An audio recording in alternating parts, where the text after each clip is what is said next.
Assalamualaikum warahmatullahi wabarakatuh. Perkenalkan nama saya Majid Abdul Ghafur. Saya dari akuntansi A2019, Fakultas Ekonomi Universitas Negeri Semarang. Di sini saya akan menjelaskan mengenai proyek 1 dan proyek 2 Sistem Informasi Manajemen di buku Raymond McLeod.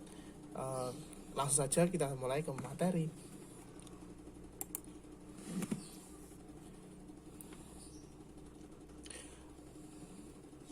Pada proyek pertama ini adalah proyek 1 ini mengenai keahlian teknologi sehari-hari. Jadi nanti akan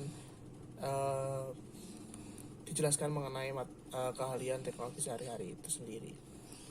Yang pertama yaitu sistem informasi. Sistem informasi itu di buku ini itu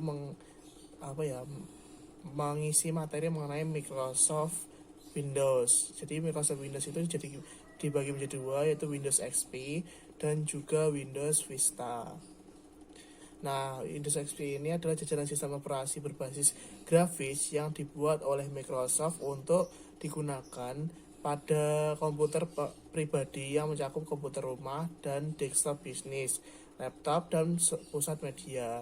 Nama XP ini adalah kependekan dari experience. Kemudian untuk Vista sendiri, sistem informasi yang diluncurkan oleh Microsoft pada 8 November 2006 untuk pengguna bisnis dan 30 Januari 2007 untuk pengguna rumahan.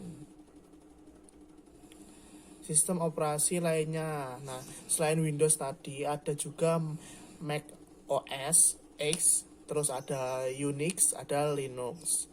Nah, mungkin dari teman-teman di sini ada yang udah familiar dengan kata Linux ini.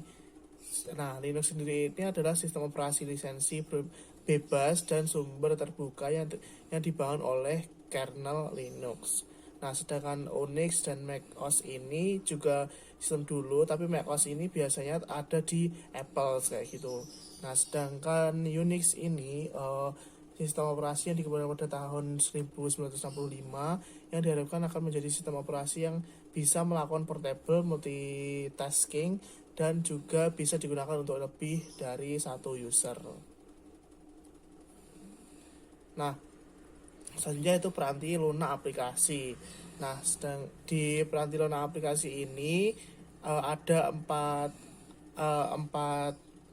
sub yang harus kita pahami, yaitu yang pertama ada perlindungan kata sandi, yaitu proteksi kata sandi pada Excel, Word, PPT. Kemudian pembaruan yaitu berupa membarui sistem operasi dan aplikasi. Kemudian ada identifikasi, yaitu menentukan versi piranti lunak aplikasi pada komputer. Kemudian yang terakhir ada melacak perubahan.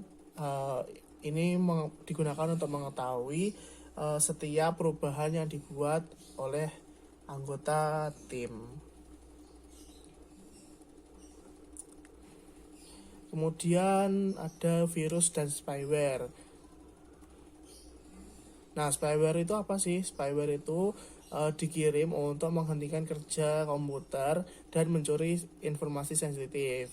Nah, ancaman dan hoax atau phishing itu untuk menggambarkan email yang meminta informasi yang sensitif dengan cara menyamar sebagai permintaan yang sah dari suatu organisasi. Ini kayak penipuan atau hacking kayak gitu.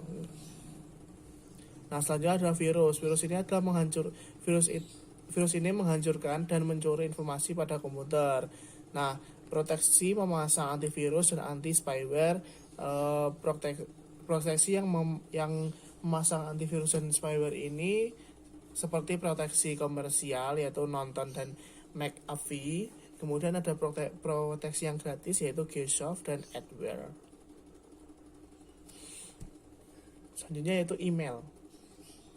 Email itu adalah surat elektronik, yaitu berbagi pesan melalui jaringan internet dan komputer. Nah, untuk implikasinya di tempat kerja itu perjalanan email dari pengirim ke penerima melalui banyak server yang mana buat cadangannya berulang kali sehingga mencatat komunikasi email yang panjang sehingga jaringan ini dapat diandalkan.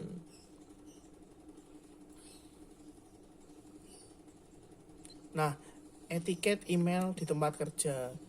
Etiket itu kayak etika gitu.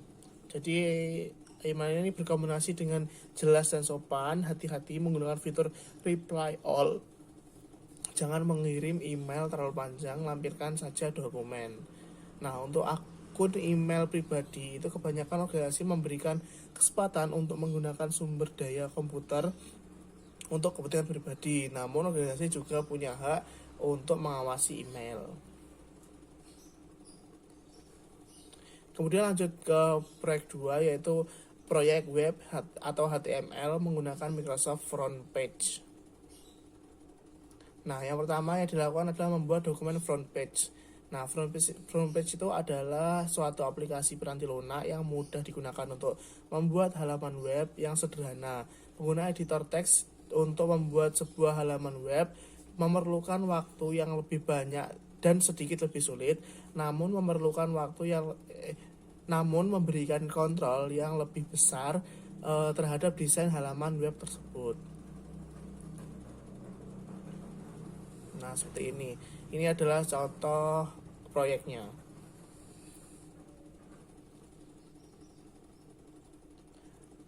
Untuk membuat dokumen front page itu langkah-langkah yang pertama yaitu membuka program Microsoft Front Page. Kemudian yang kedua, ganti judul proyek dengan save as, ketik judul yang diinginkan dan pilih font. Mohon maaf tadi ada sedikit gangguan, jadi saya lanjut ya. Untuk tadi kan membuat dokumen front page.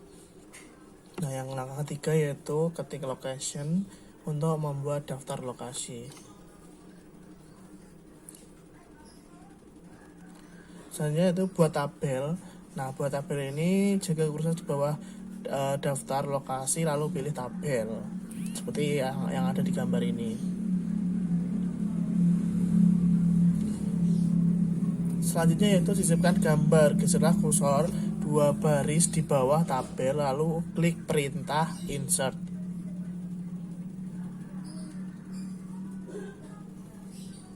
Kemudian daftar bernomor, pilihlah icon daftar bernomor dan masukkan 3 alasan yang telah dipersiapkan. Kemudian tekan enter.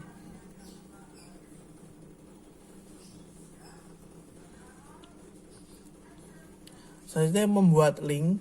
Nah, memasukkan hyperlink. Ini klik perintah insert diikuti dengan sub perintah hyperlink. Seperti yang ada di gambar ini. Kemudian membuat link email. Pada bagian text to display, masukkan data kontak us. Nah, pada bagian email address, masukkan email Anda. Selanjutnya itu membuat link halaman web sekolah. Klik perintah insert diikuti dengan sub perintah hyperlink. Kemudian pilih kotak exciting file or web page di bawah kolom link to. Kemudian pada bagian text to display ketikkan link to my school dan masukkan address sekolah Anda. Selanjutnya itu membuat link bookmark. Nah, ditunjukkan di bagian atas halaman seperti yang ada di gambar seperti ini. Kemudian melihat halaman web yang telah dikerjakan. Yang pertama yaitu di bagian bawah layar front page terdapat 3 pilihan yaitu normal, HTML, dan preview. Klik preview ketika Anda akan melihat bagaimana halaman web akan ditampilkan pada browser. Klik kontak us untuk sebuah jendela yang berinteraksi dengan program email akan terbuka. Kemudian pada bagian to, Anda dapat melihat alamat email Anda pada bagian subjek. Kemudian kelebihan dan kekurangan front page. Kelebihannya itu mampu menampilkan struktur data dan situs web sehingga memudahkan navigasi terhadap situs web. Kemudian memiliki editor gambar yang terintegrasi. Terdapat fungsi-fungsi untuk tool umum secara mudah mampu menampilkan data yang dibuat oleh Microsoft Office yang lainnya. Untuk kekurangannya yaitu yang pertama ada front page tidak bisa digunakan untuk script editing, kemudian kode HTML yang dihasilkan tidak efisien. Sekian yang dapat saya sampaikan. Apabila ada kurang lebihnya saya mohon maaf. Jumpa lagi di video selanjutnya, yaitu video proyek 3 dan 4. Wassalamualaikum warahmatullahi wabarakatuh.